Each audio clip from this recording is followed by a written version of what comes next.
नमस्कार, आदाब। आप देख रहे हैं खबर अड्डा और मैं हूं आपके साथ सुंबुली राम। दोस्तों, जब देश शोक की लहर में डूबा हुआ है तो हमारे प्रधानमंत्री चुनावी रैली कर रहे हैं और ना सिर्फ रैली को संबोधित कर रहे हैं बल्कि मंच पर बैठकर हंसी ठिठोली भी कर रहे हैं।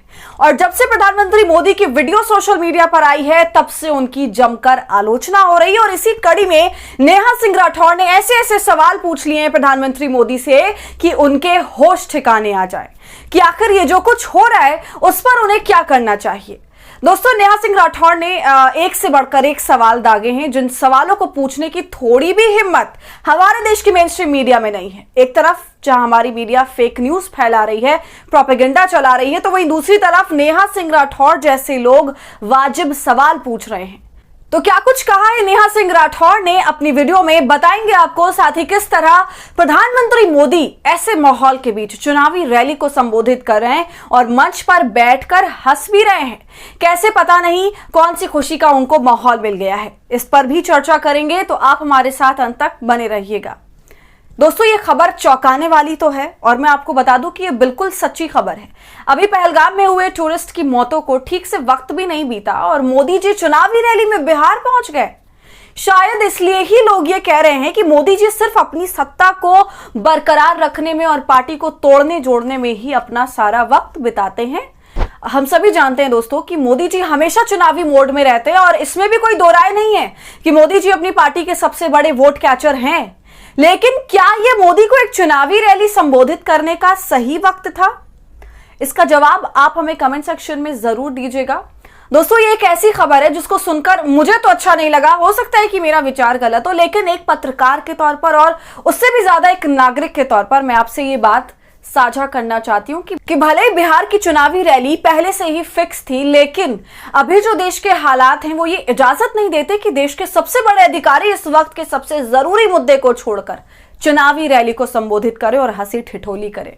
वैसे इस बात में भी कोई दो राय नहीं है कि जैसे ही कश्मीर में आतंकी हमला हुआ, प्रधानमंत्री ने सऊदी अरब की अपनी यात्रा को छोटा करके तुरंत भारत आ गए और भारत आते ही उन्होंने एयरपोर्ट पे कुछ इस तरह से आला अधिकारियों के साथ मीटिंग करी। उसमें एक जयशंकर भी मौजूद थे, तमाम बड़े अफसर मौजूद थे। लेकिन आज जो खबर आई उसको सुनकर बड़ी हैरानी हुई। दोस्तों, आज मोदी का बिहार दौरा रहा और मोदी की बिहार के मधुबनी में रैली को उन्होंने संबोधित किया। ये रैली पहले से ही प्रस्तावित थी, लेकिन तब हालात अलग थे। तभी आतंकी हमला नहीं हुआ था और अभी आतंकी हमला हो चुका है। तो प्रधानमंत्री मोदी मधुबनी पहुंचे हुए हैं और वहां से नीतीश कुमार और मोदी का एक वीडियो बहुत ज्यादा वायरल होने लगा। अब बिहार की रैली है तो बिहार के सीएम नीतीश कुमार भी मौजूद थे और जब नीतीश कुमार मोदी से बात कर रहे थे तो ये कैमरा उनके ऊपर था।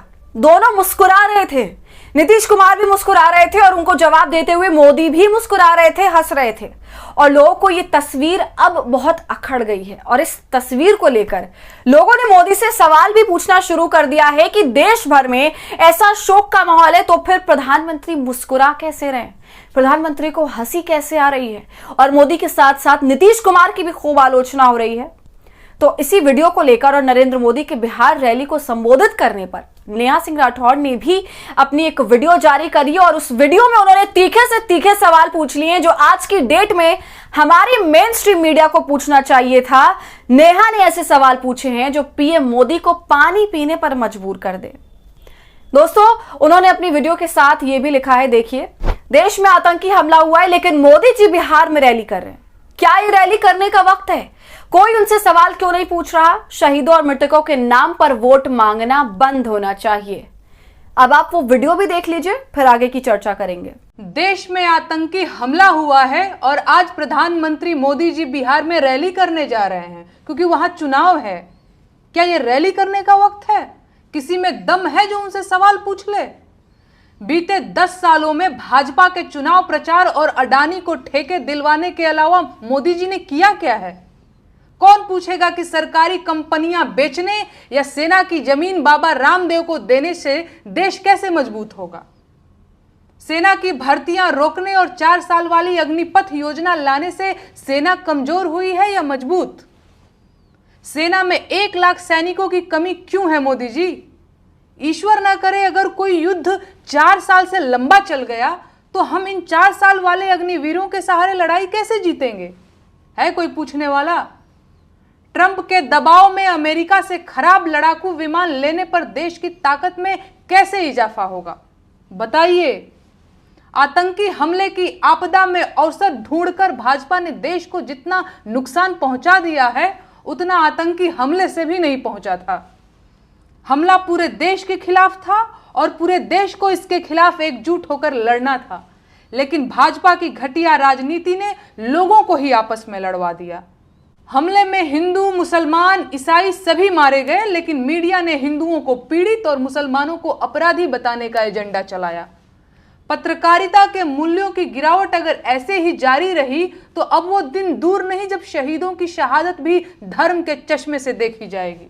भगवान न करे देश में कभी ऐसा भी दिन आए, लेकिन मोदी जी हैं तो ये भी मुमकिन है। आपदा में अवसर ढूंढना जिनकी पॉलिसी रही हो, अवसरों के लिए आपदा लाना उनके लिए कौन सी बड़ी बात है। आज मोदी जी बिहार जा रहे हैं, वहां उनकी रैली है। पिछली बार पुलवामा हमले के शहीदों के नाम पर वोट मांगा था, अब पहलगाम के मृत पर्यटकों की बारी है। कुछ समझे? तो देखा आपने दोस्तों, नेहा ने कितनी बेबाकी से सवाल पूछे हैं जो इस वक्त की जरूरत है। वो साफ पूछ रही हैं कि क्या ये रैली करने का वक्त है? मोदी जी के लिए चुनाव इतना ज्यादा जरूरी है? वो चुनाव जिसे होने में अभी अच्छा खासा वक्त है। इसके बाद वो मोदी के पूरे कार्यकाल पर ही सवाल उठा देती हैं कि पिछले 10 सालों में उन्होंने प्रचार करने के अलावा और अडानी को तमाम ठेके दिलवाने के अलावा उन्होंने आखिर किया क्या। फिर वो इनडायरेक्टली गोदी मीडिया पर भी प्रहार करती हैं, ये कहते हुए कि ये कौन पूछेगा कि सेना को जमीन जो रामदेव को दे दी गई उससे सेना कमजोर हुई या मजबूत। सेना में भर्ती क्यों रोकी गई और 4 साल वाले अग्निवीर को लाकर भी भारतीय सेना को क्या मजबूती मिली। दोस्तों, मेजर जनरल जीडी बख्शी ने यह कहा था कि सेना में लगभग 1 लाख सैनिकों की कमी है।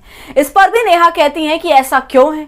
फिर वो ये भी कहती हैं कि ट्रंप से खराब विमान लेने में देश की ताकत में कैसे इजाफा हुआ। दोस्तों, ये बात भी सही है क्योंकि मोदी जी ने ऐसे लड़ाकू विमान लिए हैं जो आउटडेटेड है और वो अमेरिका का कचरा है जो उसने हम पर थोपा है, वो भी भारी भरकम कीमतों में। वो आगे ये भी कहती हैं कि भाजपा की राजनीति ने देश को और उसके नागरिकों को आपस में ही लड़वा दिया। फिर एक बहुत अहम बात वो बोलती हैं, वो ये कि आतंकी हमले में हर धर्म का आदमी मरा है, लेकिन मीडिया ने सिर्फ इसे हिंदू मुस्लिम का प्रोपेगेंडा बना दिया और केवल इस बात पर फोकस रखा कि हिंदुओं की ही मौत हुई है।